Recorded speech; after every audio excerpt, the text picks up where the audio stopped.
Welcome to Renegade Thinkers Unite, featuring the sharpest minds in marketing, inspirational case histories, and weekly insights you can apply to your business. Find out why top CMOs rank this podcast among their favorites. Now, here's your host, Chief Marketing Renegade, Drew Nizer.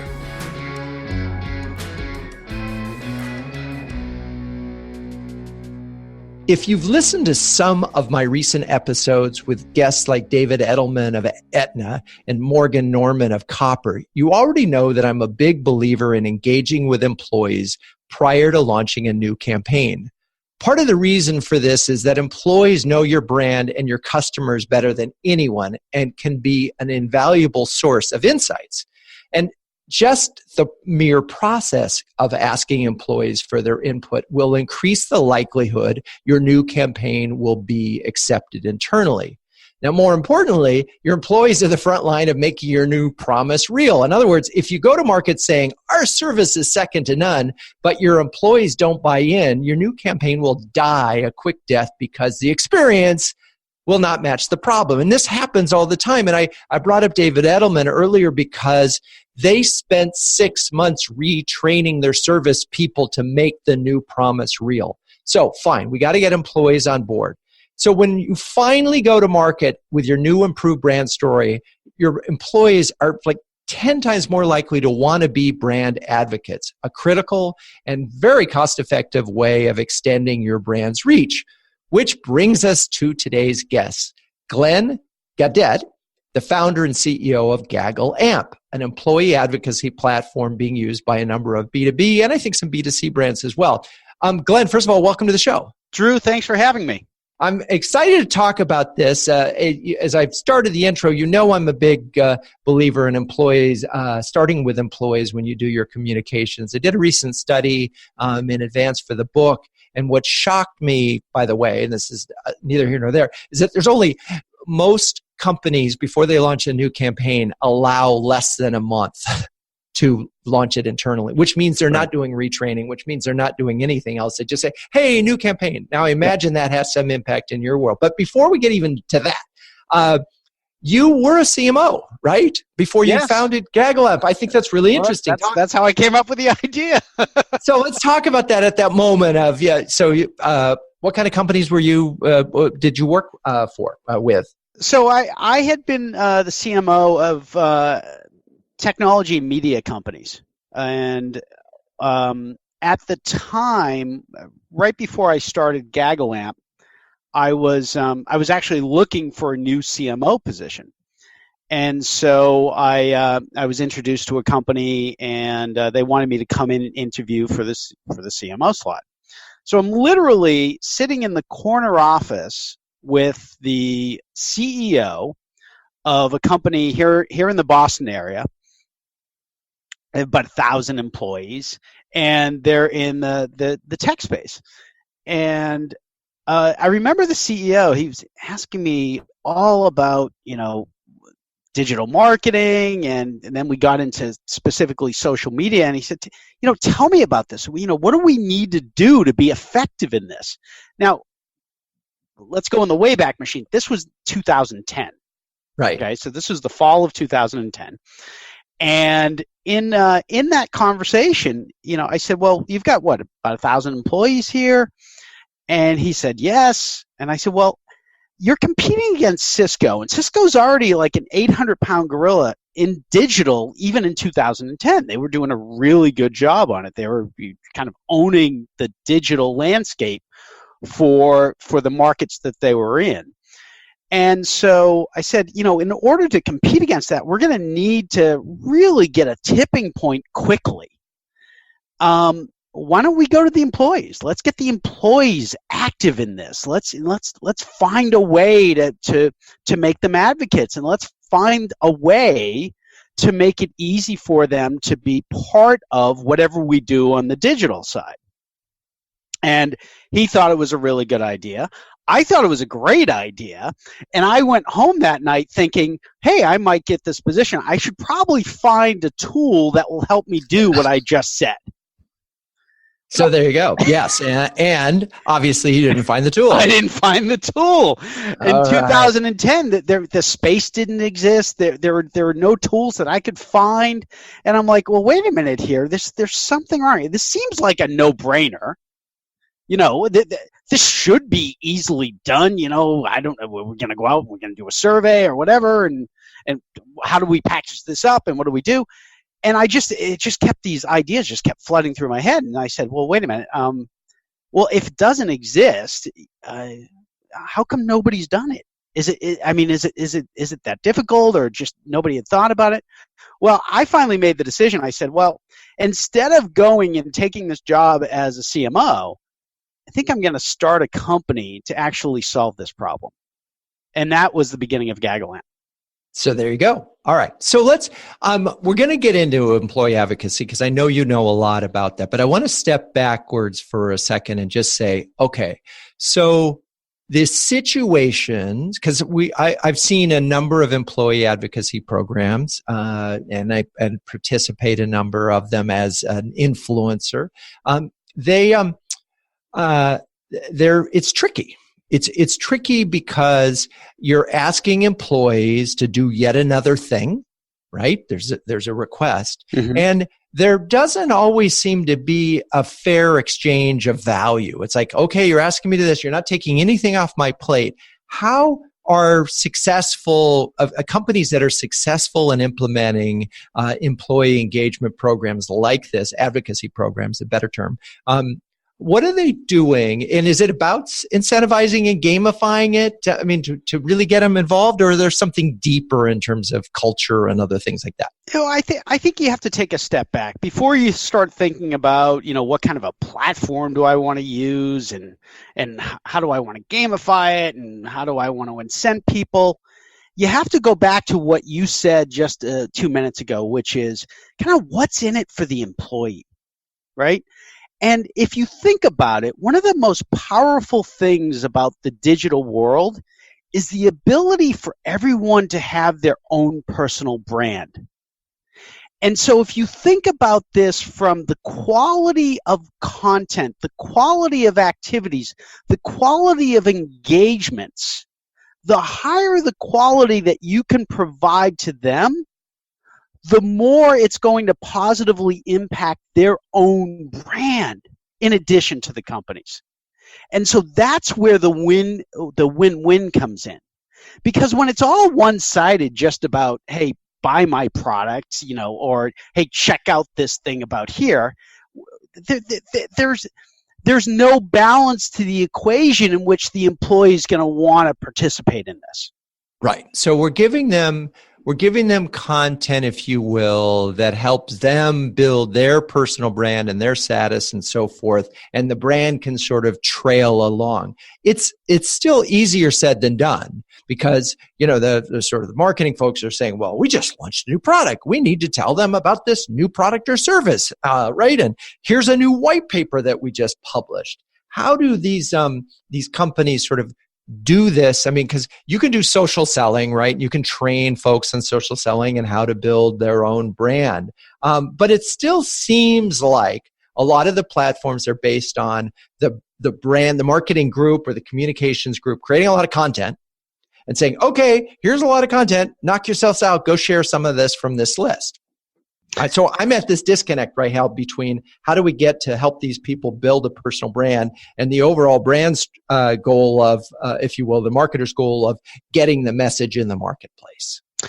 Drew, do you know why people listen to your podcast? I have no idea. No. Because sometimes I'm just babbling and asking silly questions like I think I just did. But I'm hoping they're listening because they think they're going to learn something. Well, there's certainly that. But what happens is they end up developing a relationship with you, even if it's one-sided, right? So they hear your voice. There's a trust that's built up that you're going to have the right kind of guests. You're going to ask the kinds of questions that they would want asked. And if you think about it, that's the key, right? You've created this relationship with your listeners. And it's the same thing in marketing. When you're getting employees involved, they're creating relationships with their friends and their followers and their digital connections out there. And the more that you can give them things that allow them to create that relationship, the stronger it is, not only for that personal relationship, but in connection, the relationship with the brand and the company. Does that make sense? It doesn't. So I get this. And this is the part that I think where we're in complete alignment theoretically, but in the marketplace, I see something completely different. So let's say, for example, I just did an interview with Layla from SurveyMonkey, and they have a brand idea called Power the Curious. And it's all about inspiring curiosity and teaching curiosity. And gosh knows we're in a world where we need more curiosity, right? Because that's really it's such an important, and I thought it was profound. So then if I were to develop a social, an employee advocacy program for SurveyMonkey, what I would be doing is sharing a bunch of things about teaching curiosity. What's a good question look like, right? And I would be talking about all sorts of, creating curiosity studies and doing all these things. And therefore, it wouldn't be about, hey, did you see this new function that we have on SurveyMonkey, this new AI-driven? It would all be about this larger brand idea and this sort of their brand purpose. And so that's the ideal world that I live in. I just don't see that. And in the employee advocacy programs that I see, what I see is 9 out of 10 are, hey, this company just did that, go share it. And so, right? I mean, come on. No, you're absolutely right. Right. That's what we're seeing. And so this is where this disconnect to me, and this is why I think if you had a big brand idea that really was purpose driven, and then you shared content with your employees that reinforce that, they would want to, because they want to be known as people that are curious. Who wouldn't want to be known? Well, a few, but hopefully the employees of SurveyMonkey are in the curiosity business. And it's such a good, tight example. But I don't think, first of all, I don't think most brands have a purpose-driven story statement like I just described. So their step there, they think they're in the widget business. They want to sell widgets, and you sell widgets by saying, hey, this widget has 4 features. Hey, employees, here are the 4 features that I want you to share this month. So how do you help them? How do you help your clients pass this barrier that I'm talking about? So let me just say that, first of all, bad marketing amplified is still bad marketing. It's just louder. Okay? Right. So one of the things that we do is we focus with our clients on, okay, let's take a step back and think about this from a strategic point of view. What's the voice? What's the value add that you're going to be providing, not just to your employees, but to your employees' relationships out there? And when you start thinking in those terms, then the content becomes a little different. The approach for this becomes a little different. This is not about selling my widgets. It's about how can I add value to those relationships that I have and that I'm trying to make deeper. That's what this is really all about. And I love it. If you don't start from that point, you're just going to fail from the beginning. And so that's a perfect place for us to take a quick break. And when we come back, we're going to talk about not bad marketing, but good marketing. We'll be right back. Did you know that Renegade Thinkers Unite was ranked number 2 of the top 10 podcasts for CMOs by Crackerjack Marketing? Wow, we're really honored.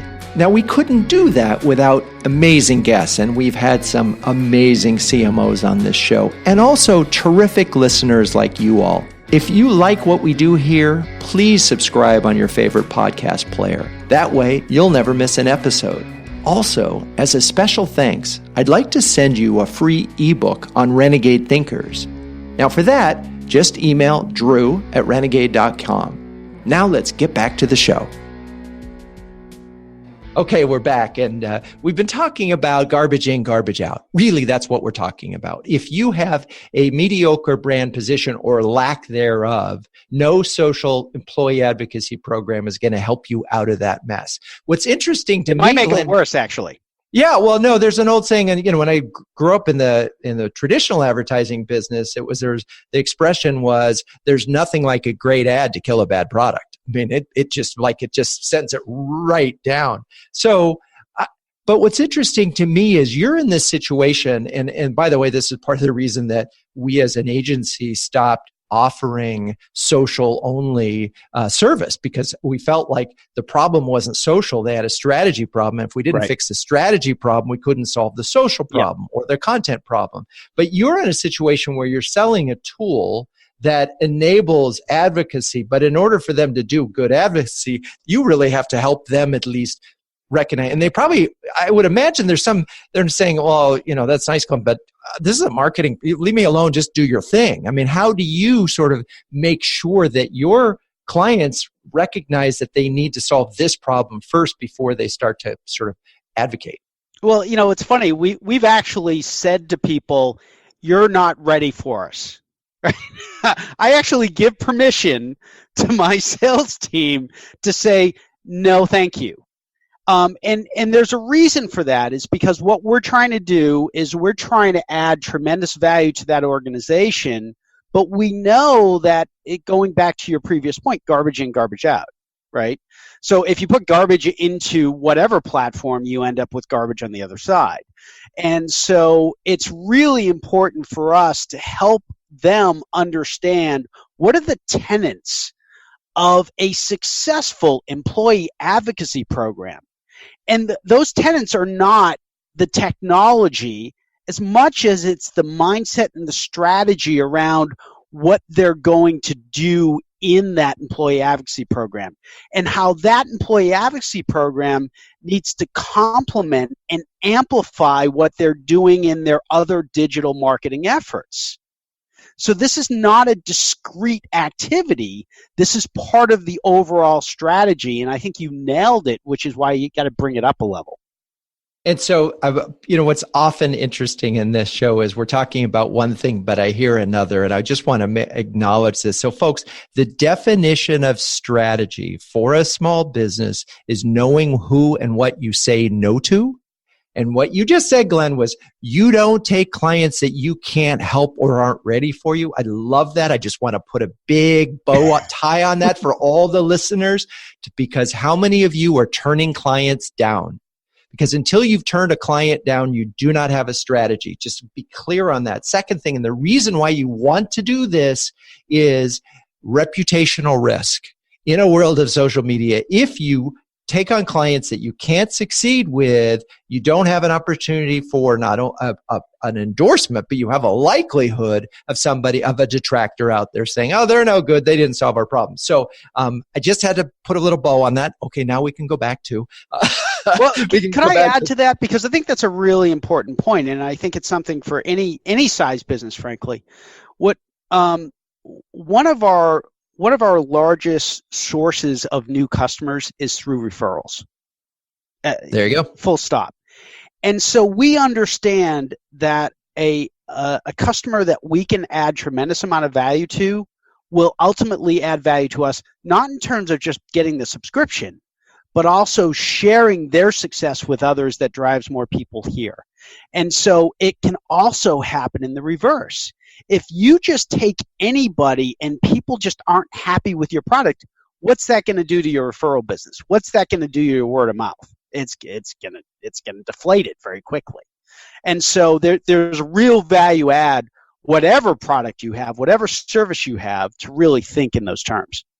So, again, going back to sort of this 1-3-1-3 structure that I'm talking about in book number 2, the 3 targets are employees, customers, and then eventually products. So if you get your employees on board with your brand story, and then your customers are on board on it, then you have an opportunity of referrals. But if you go just employees and then jump to prospects, and your employees on board, you'll fall apart again. So these are building blocks. All right. But what's interesting to me is, in this situation, you would say, all right, I know what a non-customer looks like because they don't have their act together, but what are the signals for you that somebody is ready for an employee advocacy program, that they're ripe for it, when you sort of meet them and go, God, you'd be perfect for this? What do you see?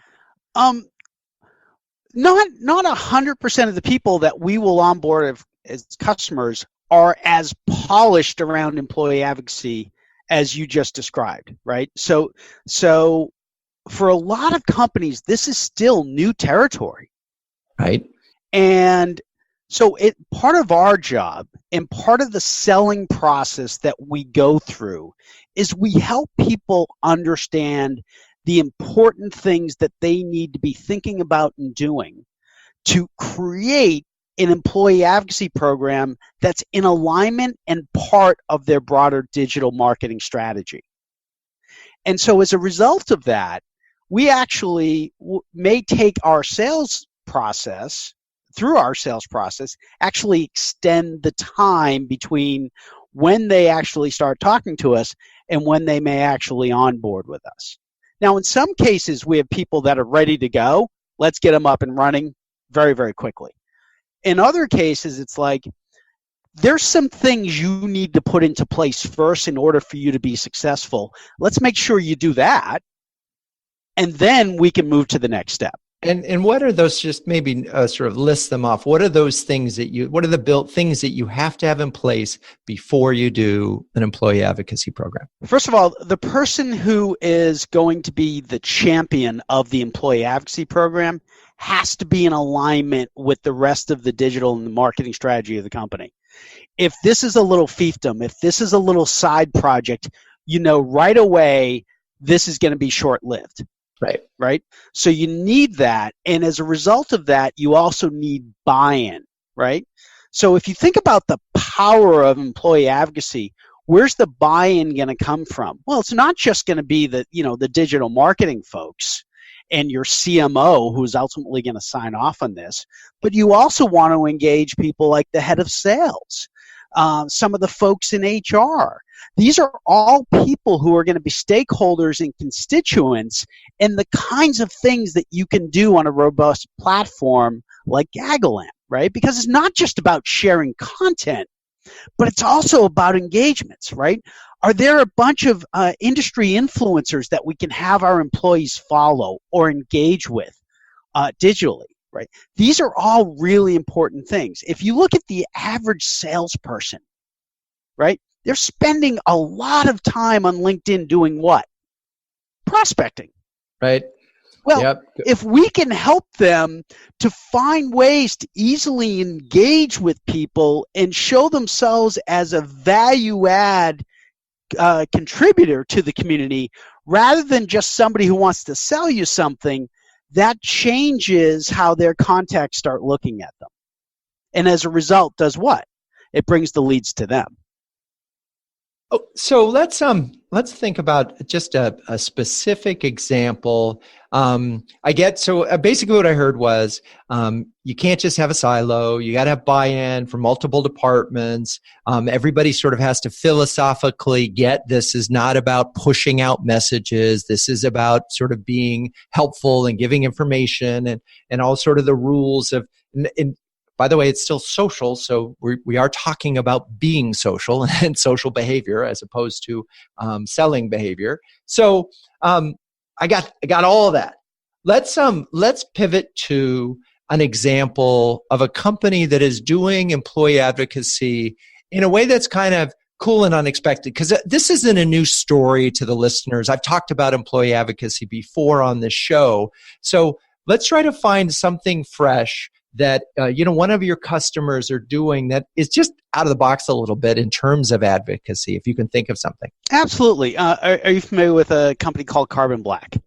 Carbon Black, that's security, I believe. They are in security, that's right. So they use GaggleAMP, and it's really interesting. So we do an annual event every year. We invite people who not only are customers but non-customers, just come and let's talk about employee advocacy.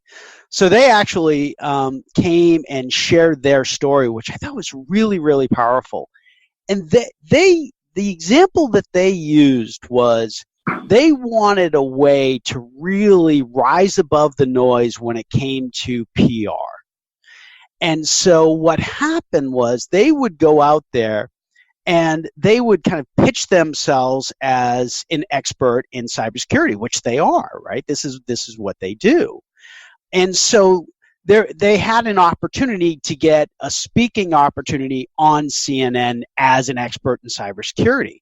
Well, what they did is that through GaggleAMP, they actually got their employees to participate in that and start sharing the content, engaging with the content. And the next thing you know, the person at CNN that had interviewed them saw their their social media light up. And that wasn't always the case when they would have an expert on talking to them. Right. Yeah. So whenever they had somebody from Carbon Black speak to them, the board would light up for them. And as a result, that's the kind of people that they go to because it's mutually beneficial.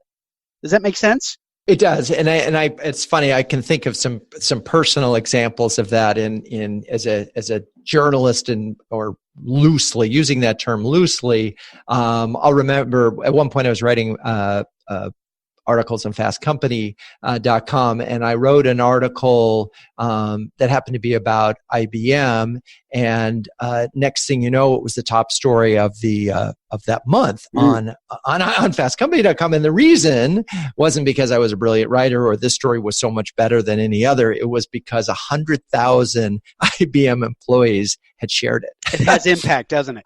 Yeah. So it was like, whoa, so that was a moment. And that's something, and it is an interesting thing where when you have this army of advocacies. Now, I'm imagining that they had already done all the footwork. You don't just suddenly support somebody on who's one of your employees on CNN. You probably had a program in place. They believed in the culture. There a lot of good content. They had things that had happened along the way. So when this opportunity came, the team was ready. It was this is a Super Bowl moment. Everybody's ready. So that's it. And you raise a really good point here. It's not like, oh, we have this one thing, everybody do it. It is you're creating a culture of engagement.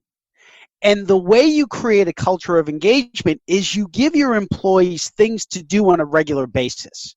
So it's not the kind of thing where, oh, we're on CNN once a year and then you ask your employees to chime in once a year from an employee advocacy perspective. No, you want to give them things every week to participate in, right? And that doesn't mean they're going to do everything you ask them to, right? But you're going to keep them aware that there's stuff that they can do so that they can be better engaged themselves digitally. And that's the power of maintaining that community that you're really creating amongst your employees, is because they get used to and they actually like, because they see the results coming back at them. They see more followers. They see more people commenting on their posts. They see more people retweeting them. And so all of a sudden it's just like, hey, this isn't that hard. I just need really good things to do. And so at that moment, the presumption is the brand is really sharing very interesting content that the employees can then share along with it, right? Or and that's got to be, so somebody somewhere, if not more than one person in a large company, is acting like a newsroom, if you will, or either creating original content or is finding interesting content out there and then saying, hey, here's some interesting stories that you can share, and that's creating social currency for their employees. Well, I think content is an ante. There's no question about it, but it can't be the only thing. What you don't want to do is you don't want to think of this as just creating this library of content that they can kind of go in and pick and choose from and say, oh, let me do that, let me do this. What you want to be able to do is you want to limit the number of things that they can do. You don't want to have thousands of things or hundreds of things. You want to have maybe 10, 15 a week. But it's not just about content, it's also about engagement. So, one of the things that we provide you is the ability to do over 50 different types of activities. So it might be a scenario in which you ask your employees to share something, certainly share a piece of content. But there could also be something that you're going to retweet something. You're going to follow somebody. You're going to write a review on Glassdoor about what it's like to work in this company. So these are all things that you can do. And again, you're not trying to overload your employees, because you have your employees full time, year round. So don't try to push everything in on one ask, right? So this is the idea, is you really want to create a cadence and a rhythm so they get used to this, and frankly they appreciate it, right? Because it makes, again, coming back to what we talked about before, their personal brand gets elevated as a result of them participating in your employee advocacy program. So if we look at the formula of giving to get, the employer is giving this individual a chance to build their personal brand, to look good in social media, to build some social cred. Is there anything else that the employer needs to be thinking about in terms of what they're giving? We talked content, we talked training, but do incentives or gamifying or leaderboards? I know you have a leaderboard, but do any of those things really make a difference at this point? You know, where you're going to see things like that come into play, that comes back to the culture, because some cultures are highly competitive in a good way, right? So there's employees out there that they want to be on that leaderboard. They want to be at the top of the leaderboard. There's employees out there, they want to collect the rewards. They want to get all the points. So it's really going to depend on the culture that you have, but also on the employees. Some employees, they don't care because they're getting a lot of personal benefit. They don't care that they're above Bob and Sue. They don't care about that. But they know that they got X amount of new followers last month. And that means more to them than, frankly, anything you can do in gamifying this, because they saw that personal benefit. So before I sort of wrap up, as we let our folks sort of finish up their commute, as they listen to this, because I think we've covered a lot of really good ground, notice that in the last 6 months, both Facebook and Twitter sort of really put an end to sort of mass sharing of the same content. And they really started to restrict some platforms and their ability to do it. And I've noticed this where now if you want to tweet something, you have to write your own tweet, and in Facebook. So I'm curious how you all adjusted to that as well, right? Because you couldn't, that just won't allow you to sort of put the same post over and over again, which is what advocacy platforms used to do. Yeah, and in fact, with Facebook, you haven't been able to do that for quite a long time. And so the newest one was really with Twitter, I would say. That was probably the thing that hit the most for companies in and there's a lot of use cases where it makes sense. Like if I have 1,000 dealerships out there, right? If I'm Ford or something, right, and I want to share content out to these different Twitter accounts that are the local Ford dealers, I should be able to do something like that, right? Right. But let's put that aside for a second. Yep.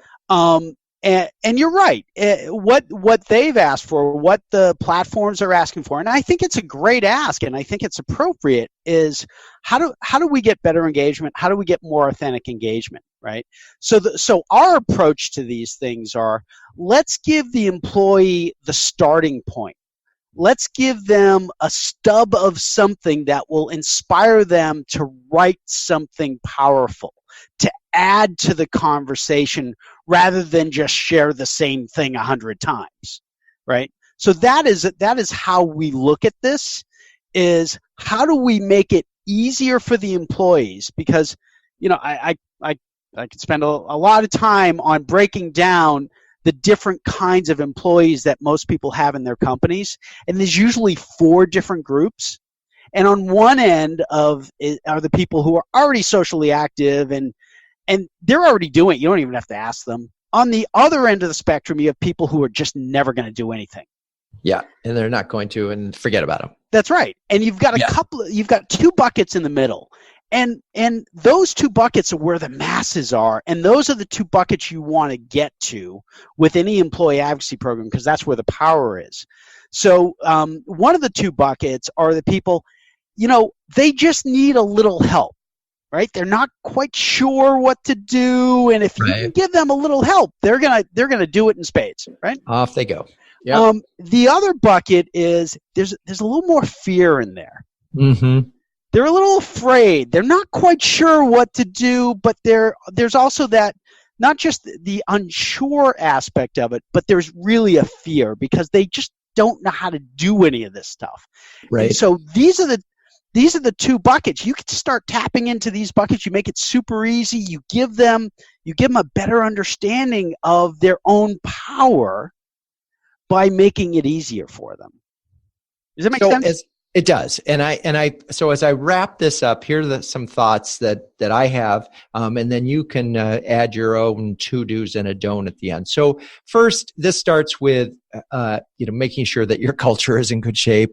Ideally, that you have a brand story that you can build all of your stories around that enable your employees to want to be advocates, and then you need to give them things to be advocates about. You need to give them ways to advocate. And one of the things I heard that I wasn't really thinking about, I would just want to point out, is there are lots of asks here. It's not just about asking folks to share the content that you prepared for them. And I think that's an important just sort of place to sort of think about is you could, and there are lots of things. And so I think that's really good. But not asking them to do too much because they do have a day job. So being sensitive to sort of where they are in their sort of learning curve makes a lot of sense. And then I bet there's a lot of experimentation that goes on in this as companies learn how to do it and how to measure it and how to feel good about their investment. So let's wrap up, Glenn, with two do's and a don't for some B2B marketers out there when it comes to employee advocacy. So 2 do's and a don't. The first to do is think about this in the broader context of your digital marketing and your broader marketing strategy. So this is not a one-off. This is not something you do on the side. This becomes part of that strategy. And the messaging doesn't necessarily mean it's the same message you're putting out on Twitter for the brand. Okay? So there's a voice aspect. So think about your voice. What is the voice that the employee wants to actually grab hold of and project as their own? So that's the first one. The second one is you need to think about this in a way that you're going to be meeting your employees where they are, not where you hope they are. So understand which of those buckets your different employees have, and make sure you have a strategy for each of those buckets. Perfect. And a don't? And the don't expect everyone to do everything you ask them. There you go. Why would you ever expect that? Anybody who's ever had kids would know that. If you get them to do one thing, you're feeling pretty good about it. Except my kids who were perfect because they might be listening. So anyway, Glenn, thank you so much for being on Renegade Thinkers Unite. Drew, thank you. I really appreciate the opportunity. A really interesting conversation. I hope folks listening to the show paid attention here, and as advocates for Renegade, that you'll go share this show with your friends. That's what you do. Sharing is caring, as we say in our hashtags at Renegade. Anyway, thank you as always for listening, and until next time, that's even next week, till next time, keep those Renegade thinking caps on and strong.